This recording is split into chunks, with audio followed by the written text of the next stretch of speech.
Pemirsa Sang Ngaji TV yang dirahmati oleh Allah, kita bertemu kembali di segmen kedua. Masih bersama kita dua narasumber yang hebat. Tadi Bu Ledil sudah banyak mengupas tentang aturan teknis bagaimana berpuasa itu yang seharusnya sesuai ilmunya.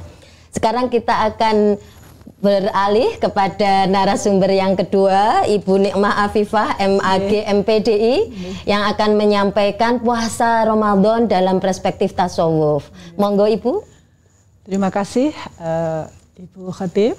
Assalamualaikum warahmatullahi wabarakatuh. Waalaikumsalam warahmatullahi wabarakatuh. TV Sang Ngaji yang dirahmati Allah.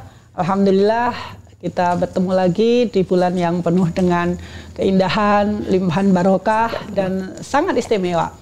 Seperti tadi juga sudah disampaikan oleh Ibu Khatib maupun Ibu Ledil, saya akan mencoba untuk menjalin betapa luar biasanya kita dipertemukan dengan bulan yang sangat-sangat spesial ini. Dalam kacamata tasawuf, salah satu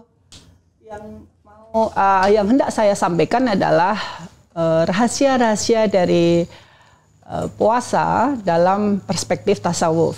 Dalam hal ini akan mencoba untuk mengutip dari apa yang disampaikan oleh Hujjatul Islam Imam Besar Al-Ghazali dalam kitab Ihya Ulumuddinnya. Sebagaimana diketahui, Imam Al-Ghazali kan memang sudah sangat piawai ya dalam berbagai keilmuan, baik itu fikih, baik itu dalam akidah maupun dalam tasawuf. Nah, yang sekarang yang hendak saya sampaikan adalah dalam hal tasawufnya, khususnya dalam rahasia-rahasia yang terkandung dalam ibadah puasa. Puasa ini menempati satu kajian yang luar biasa ya dalam bagian asror ataupun rahasia puasa disampaikan oleh Imam Al-Ghazali. Terdapat banyak sekali hadis-hadis yang menunjukkan keistimewaan puasa. Tapi spesifiknya Imam Al-Ghazali mengambil dua hadis, Bu Hatim, mengambil dua hadis dan kemudian dijalin sehingga menimbulkan suatu pemahaman tentang betapa vitalnya puasa ini bagi kehidupan seorang muslim. Dua hadis yang dimaksud adalah hadis yang berbunyi asyam nisfus sabri. Puasa itu adalah separuh pahalanya, itu separuh dari kesabaran. Sementara hadis satunya berbunyi as-sabru nisful iman. Sementara sabar itu adalah pahalanya ataupun kedudukannya itu separuh dari iman. Dari dua hadis itu bisa dipahami bahwa puasa itu adalah menempati seperempatnya ruhani ataupun keimanan seseorang. Sangat vital sekali kalau seperempat. Artinya kalau keimanan seseorang itu utuh, itu seperempatnya itu adalah lantaran puasa. Dan artinya jika seseorang tidak berpuasa, dia mengaku beriman pada Allah, tapi tidak berpuasa, sesungguhnya dia sudah menghilangkan seperempat bagian dari keimanannya. Keistimewaan lain dalam kajian tasawuf tentang puasa adalah bahwa khusus untuk puasa ini Allah berfirman dalam hadis qudsi, saya bacakan hadisnya, kullu hasanatin bi asyri amsalha ila sab'imi'ati dhi'fin ila siyam fa innahu li wa ana ajzi bih. Artinya Allah itu berfirman dalam hadis qudsi itu bahwa segala macam kebaikan itu akan dibalas sebesar 10 kali lipat, bahkan sampai 700 kali lipat dari perbuatan yang dilaksanakan oleh seorang mukmin tadi. Kecuali hukum ini tidak berlaku buat puasa. Ya, untuk puasa Allah berfirman khusus untuk puasa dia berlaku hukum lain. Khusus karena puasa itu khusus untukku, maka akulah yang menentukan sendiri besaran dari pahalanya. Dan hadis ini ditafsiri oleh para mufassir hadis, terutama juga termasuk dari para ahli tasawuf, kayak dipastikan bahwa khusus untuk pahala puasa ini melebihi 700 kali lipat, begitu. Biasa, ya, sangat. Ya, makanya kan luar biasa sekali gitu. Makanya kenapa alhamdulillah kita bisa berpuasa ya, Bu. Iya, alhamdulillah, mudah-mudahan ini juga termasuk kita bisa menjaga terus rasa bahagia ketika kedatangan dan menikmati bulan puasa itu bahagianya itu bahagia dari lahir, tidak hanya dari lahir ya, tapi dari batin kita itu nggak malah stres. Aduh kok puasa nanti makannya gimana? Aku nanti kurang makan atau gimana? Tidak ada rasa kekhawatiran sama sekali begitu. Nah, keutamaan puasa lagi adalah bahwa uniknya itu adalah perintah. Ini kan perintah ya, tadi dibacakan ayat tentang perintah puasa Ramadan khususnya. A'udzubillahi minasyaitonirrajim. Bismillahirrahmanirrahim. Kutiba alaikumusiyam kama kutiba alal ladzina min qablikum la'allakum tattaqun. Itu kan kalimatnya bentuknya perintah. Ya, kita mengenal ada kalimat perintah, ada kalimat larangan. Kalau perintah itu kan melakukan, sementara kalau nahi itu kan meninggalkan. Ini judulnya kalimat perintah, tapi isinya, esensinya sebenarnya adalah untuk meninggalkan sesuatu. Jadi seakan menurut Imam Al-Ghazali ini termasuk ibadah puasa ini unik karena model pengungkapan syariatnya adalah amar tapi nahi, begitu. Perintah tapi untuk meninggalkan sesuatu. Termasuk kekhasan dan keistimewaan ya dari puasa ini adalah satu-satunya ibadah yang diklaim oleh Allah ini adalah ibadah yang sir. Yang tahu hakikatnya itu hanya Allah. Sementara ibadah lainnya bisa saja makhluk lain mengetahui. Orang ini sholat, orang ini zakat, orang ini sodako, orang ini puasa, orang ini puasa, orang ini haji, orang ini umroh gitu ya. Tapi khusus untuk puasa, Allah menakikkan keistimewaannya hanya Allah sendirilah yang tahu hakikat puasa seseorang. Contohnya kita juga melihat ya, mungkin merasa waktu kecil kita bisa aja mengatakan pada orang lain, aku puasa kok. Padahal bisa saja sebelum mengatakan itu sudah kita makan. tadi sudah sembunyi-sembunyi gitu ya. Jadi kadang masih ada sisa minyak, bakwan. Bekas makanan. Begitu. Habis makan diusap. Oh ya begitulah ya, begitu. Nah, ini khusus untuk puasa itu sir. Sir, hanya Allah sendirilah yang tahu. Termasuk ada orang ngaku puasa, belum tentu dia berpuasa, dan bahkan ada orang yang mengaku dia tidak berpuasa, pada dasarnya dia termasuk orang yang berpuasa. Dalam kajian tasawuf ada sebuah adagium bahwa banyak orang yang berbuka tapi dia berpuasa, dan banyak orang yang berpuasa tapi pada dasarnya dia berbuka. Ini benar-benar kayak menghantam kita ya. Termasuk ketika ada hadis Rasulullah, begitu banyak orang yang kelihatan berpuasa tapi hanya dapat lapar dan hausnya saja begitu. Keutamaan lain dari puasa ini adalah bahwa ketika orang berpuasa ini adalah menurut tasawuf ini adalah ibadah yang paling jitu untuk menutup jalan masuknya setan. Jadi istilahnya jalan masuknya setan itu kan syahwat. Nah, dengan puasa ini maka akan bisa menekan agar setan ini tidak masuk menguasai rohani kita. Nah, makanya banyak sekali waktu kecil saya juga masih terlalu percaya dulu kalau kenapa bulan puasa kok pede kalau digelap-gelap gitu, karena kan banyak katanya setan dibelenggu begitu kan. Ternyata setelah agak melek mau belajar sedikit itu ternyata paham bahwa itu tergantung kita membelenggu setan apa tidak, karena kalau pintunya kita biarin ya tentu saja akan terbuka ya, setannya akan masuk. Dan menarik sekali Ibu Nikmah gitu apa yang sudah disampaikan tadi tentang puasa dalam perspektif tasawuf, ternyata banyak rahasianya. Asrarus Syam, banyak fadhilus Syamnya, jadi banyak keutamaannya dari perspektif tasawuf. Sehingga kita tentu pengen tahu lebih mendalam Ibu tentang apa sih nanti yang mungkin bisa dikontekskan dengan apa yang dialami kita sehari-hari ketika menjalankan puasa. Sehingga kita akan memperdalamnya dengan tanya jawab. Insyaallah. Ya, kita nanti akan membahas dari satu tema dulu untuk tanya jawabnya agar kita bisa dapat ilmu yang lebih komprehensif gitu. Yang pertama tentu dari kajian fikihnya Ibu Ledil. Kita tadi kan disampaikan banyak sekali ya aturan teknis tentang berpuasa begitu. Ini kewajiban yang harus dilaksanakan oleh umat Islam seluruhnya gitu ya. Sehingga kemudian ada kondisi tertentu Bu Ledil yang mungkin membuat seorang muslim atau muslimah gitu ya tidak bisa menjalankan puasa padahal ini kewajiban. Kira-kira apa Bu Ledil yang bisa dilakukan agar pemirsa Sang Ngaji TV semuanya bisa mendapatkan ini tadi aturan teknisnya gimana nih kalau seharusnya kita wajib berpuasa tetapi dalam kondisi tertentu kita tidak bisa. Monggo Bu Ledil. Terima kasih Bu Khotim, pemirsa Sang Ngaji TV. Tadi saya sudah menyampaikan syarat wajib puasa. Ada menambahi sedikit tentang selain ada syarat untuk berpuasa, ada rukun. Rukun ini adalah sesuatu yang harus dikerjakan. Kalau tidak dikerjakan amalannya maka tidak sah. Apa rukun puasa itu? Yang pertama adalah niat. Niat puasa. Memang ada dalam niat puasa ini ada perbedaan pendapat antara jumhur ulama. Ada yang membolehkan, jumhur ulama membolehkan, terutama Imam Abu Hanafiyah, itu untuk niat puasa Ramadan itu boleh dilakukan cukup 1 kali di awal saja. Saya niat puasa selama 1 bulan Ramadan, itu boleh.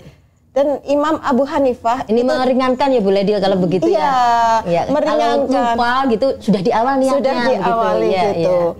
Terus jika lupa niat itu boleh dilakukan selama sebelum zuhur, itu boleh niat dilakukan. Berbeda. Ini masih menurut Imam Abu Hanifah. Iya betul.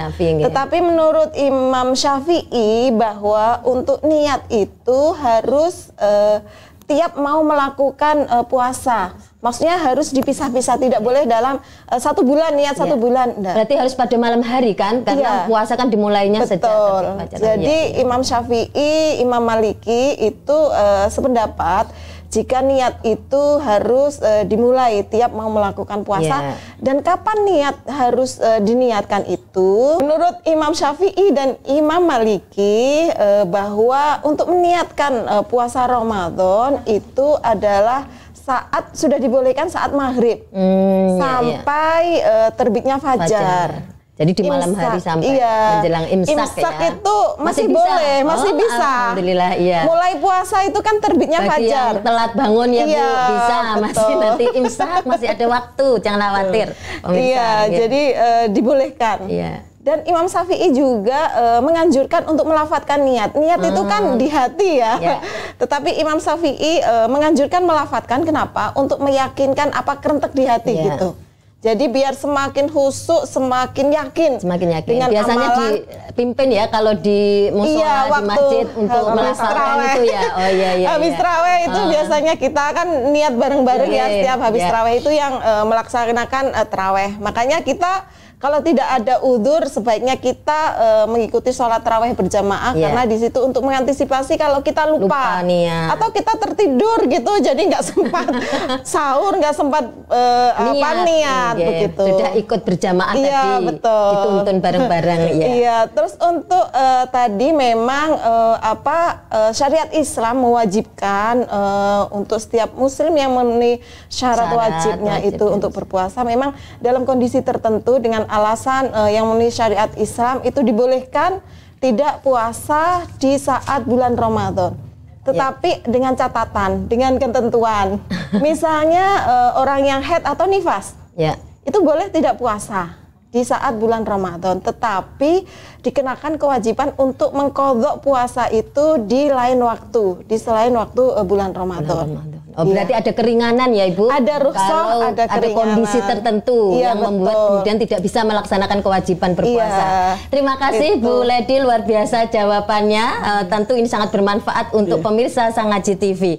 Lalu kita akan juga mendalami dari sisi tasawufnya gitu. Tadi kan Bu Ifah di akhir materinya menyampaikan bahwa pada bulan Ramadan itu tughlu maradatus syayatin gitu ya. Bahwa setan itu dibelenggu gitu.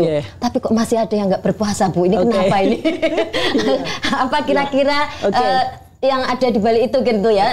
Dari sisi tasawuf gitu. Makna dari kalimat tadi setan itu dibelenggu oleh di saat bulan Ramadan. Baik, terima kasih Bu Khotim.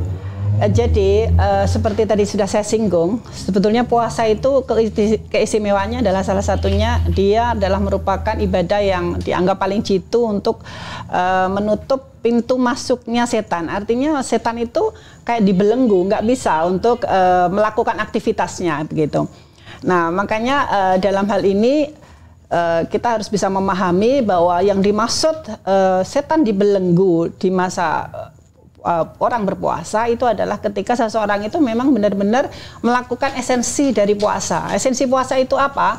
Esensi dari puasa itu sebenarnya imsak ya. Imsak, menahan diri. Ngeker ya kalau bahasa Jawa. Ngeker. Nah, tapi sebelum masuk ke makna imsak yang nanti ada bahimiyah, ada sabuiyah, ada natiqiyah, nanti akan saya sampaikan dulu bahwa pemahaman puasa di kalangan umat Islam itu mengalami 3 level ya. Kalau di dalam bahasakan tasawuf itu di Imam Al-Ghazali itu ada 3 level orang dalam menjalankan puasa.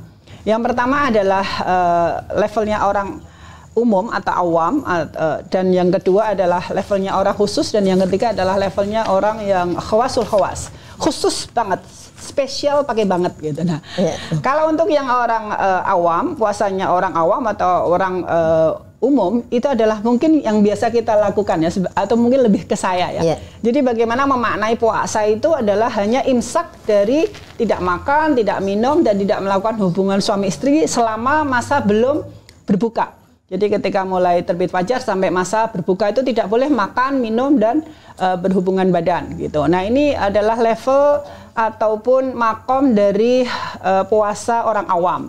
Nah puasa orang awam ini tidak menargetkan fokusnya selain pada itu. Istilahnya fokusnya hanya nggak makan, nggak minum, nggak berhubungan badan. Ya lahiriahnya. Sementara hal-hal lain yang tidak masuk dalam target fokus, misalnya masih saja ada orang berpuasa yang tadi Bu Khotim katakan, kenapa kok setan masih juga kadang berkeliaran gitu istilahnya begitu. Karena kenapa? Padahal orang berpuasa ya karena bisa jadi kalau walaupun orang tidak makan, tidak minum, dan tidak berhubungan badan sebagaimana yang disyaratkan ini standar gitu. Standar ya memang harus dilalui. Ini standar, itu nggak boleh dilewatin dalam fikih ini. Tapi tidak mentargetkan juga puasa pada hal-hal lainnya sehingga mereka bisa saja melakukan maksiat. Misalnya matanya masih melakukan maksiat mata, telinganya, lidahnya, tangan kakinya gitu. Nah ini adalah jenis makom yang pertama puasa, dan bisa jadi ini setan masih menari-nari gitu ya. Terus kalau yang kedua, makom kedua orang khawas, yaitu adalah puasanya orang yang tidak hanya imsaknya tidak hanya dimaknai sebagai tidak makan, tidak minum, tidak berhubungan badan selama masa belum berbuka, tapi juga imsak dari perbuatan maksiat panca inderanya. Jadi ciri-cirinya misalnya dia juga menjaga agar pandangannya tidak melihat sesuatu yang tidak bermanfaat atau malah rentan maksiat. Membawa kepada maksiat. Ya, terus kemudian telinganya juga terjaga dari hal-hal yang membuat dia itu mendengarkan ataupun menikmati hal-hal yang madorot. Seperti ini ada termasuk mendengarkan umpatan, termasuk mendengarkan ghibah, termasuk mendengarkan berita-berita yang dalam tanda gosip. Nah, ini kan Rasulullah pernah bersabda bahwa antara orang yang mengumpat dan yang mendengarkan itu sama-sama berserikat dalam dosa. Saya saat itu heran kenapa mendengarkan juga termasuk berserikat gitu ya, kan nggak mengumpat gitu, kita pasif gitu ya, pasif gitu. Ternyata isror dari hadis itu adalah bahwa ketika orang mengumpat, menghibah, kenapa dia juga mesti karena dia ada yang mendengarkan, ada yang menyemangati, ada yang excited, ada yang merespon gitu, ada jadi, yang menjadi followernya atau penikmatnya atau minimal nggak melakukan perlawanan. Makanya kenapa orang yang berghibah, orang yang mengumpat dan mendengarkannya saja sudah termasuk berserikat dalam dosa. Sehingga ketika berpuasa tidak tergolong yang khusus tadi ya Bu, bukan paket khusus ya. Nah yang ketiga, makam yang terakhir itu adalah khawasul khawas. Ini adalah puasanya orang-orang yang super amat sangat premium ya, pilihan premium premium ya, nabi, rasul, para waliullah, dan kemudian siddiqin ya, siddiqin. Nah orang-orang siddiqin adalah orang-orang yang bersungguh-sungguh dalam menyebarkan dan memegang kebenaran gitu. Nah ini puasanya tidak cuma imsak, tidak cuma imsak masalah makan, minum, berhubungan badan seperti makom orang awam, tidak juga menjaga sekedar ditambah dengan menjaga panca indera agar tidak bermaksiat. Mereka sudah naik levelnya adalah imsak dari melalaikan hatinya dan akalnya walau sesaat dari Allah. Ya. Nah, ciri-ciri dari orang yang khawasul khawas ini adalah kalau tadi cirinya orang khawas tadi menjaga segala macam panca indera dari maksiat, tapi kalau cirinya khawasul khawas ini mereka akan sangat merasa malu dan membatalkan, menganggap batal puasanya jika mereka walau sesaat tidak ingat pada Allah, tapi tergoda pada hal-hal yang berbau maksiat, melupakan kepada Allah gitu. Terus yang ciri selanjutnya adalah selain mereka merasa batal adalah mereka itu dalam hal ini bahwa puasa yang sejati itu adalah ketika mereka seluruh hari hidupnya itu difokuskannya hanya pada Allah, begitu. Terima kasih tadi penjelasannya luar biasa Bu Nikmah tentang puasa dari perspektif tasawuf. Luar biasa tadi ada jenis-jenis puasa, apakah itu awam, kemudian khawas atau khawasul khawas gitu. Sehingga kita bisa berintrospeksi gitu ya Bu. Kira-kira kita masuk yang mana nih gitu. Saya termasuk tertampar akuin aja yang pertama lah. Mudah-mudahan nanti kita bisa naik level ya Bu, naik makom. Masya Allah, amin. Kita akan ada pertanyaan lagi yang tadi juga menarik yang disampaikan oleh Bu Laidil gitu ya, bahwa ketika seorang perempuan itu haid gitu ya atau mengalami nifas misalkan kemudian dilarang untuk berpuasa, ini adalah justru bentuk ketaatan kita kepada Allah gitu ya. Kalau kita mau bangkang kan justru haid tetap puasa gitu ya. Tetapi ini ketika haid atau nifas kita justru tidak berpuasa, itu artinya bentuk ketaatan atau kepatuhan kita kepada Allah. Tetapi ada Bu Laidil yang mungkin orang saking bersemangatnya nih, ini sudah nunggu Ramadan itu belum tentu nanti bertemu tahun depan sehingga ada doanya khusus wabalilna Ramadan begitu kan. Tetapi ketika bertemu Ramadan kok aku haid gitu ya. Boleh tidak boleh deal ketika haid begini kemudian kita minum obat agar kemudian tidak haid. Kan seperti haji kan begitu ya, umroh haji ada orang yang kemudian minum obat tertentu agar tidak datang bulan begitu. Lah kalau puasa Ramadan apakah boleh deal? Ini pemirsa kita kan juga penasaran nih. Luar biasa ya. Semangat ibadahnya tidak menyanyiakan kesempatan di bulan Ramadan untuk puasa. Memang beberapa ulama memang ada yang berbeda pendapat, Hilafiyah. Ada yang bilang boleh. Tapi dengan catatan harus konsultasi dengan dokter. Jika seorang perempuan pengen menunda haidnya, nanti ajalah aku haidnya itu habis Ramadan aja. Biar 30 full, biar pahalaku berlipat-lipat, biar nggak kehilangan kesempatan Ramadan. Belum tentu tahun depan saya bisa menikmati Ramadan itu. Makanya minum obat penunda haid atau suntik itu memang sebagian ulama membolehkan, tetapi dengan catatan harus konsultasi ke dokter. Karena apa? Karena kalau minum obat penunda haid itu bisa memporak-porandakan sirkulasi ini, reproduksi siklus dan bisa menyebabkan penyakit kanker juga kalau itu terus menerus tanpa dampingan, tanpa konsultasi dengan dokter. Terima kasih Bu Laidil menjawab penasaran kita semua sebagai orang awam dan pemirsa Sang Haji TV tentunya. Sehingga nanti kita akan masuk juga ke segmen berikutnya Bu Laidil, tapi kita sudah banyak mendapatkan pencerahan baik dari Bu Nikmah maupun Bu Laidil di segmen ini tentang bahwa berpuasa itu bukan hanya persoalan lahiriah, imsak, menjaga dari tidak makan dan minum dan yang lainnya, tetapi juga ada unsur intelektualnya, bahwa ada aturan yang harus kita ikuti, kemudian ada unsur spiritualnya, bahwa di situ ada nilai-nilai yang luar biasa dari sisi tasawuf agar kita bisa dekat kepada Allah Subhanahu wa taala. Terima kasih, kita akan bertemu di segmen berikutnya.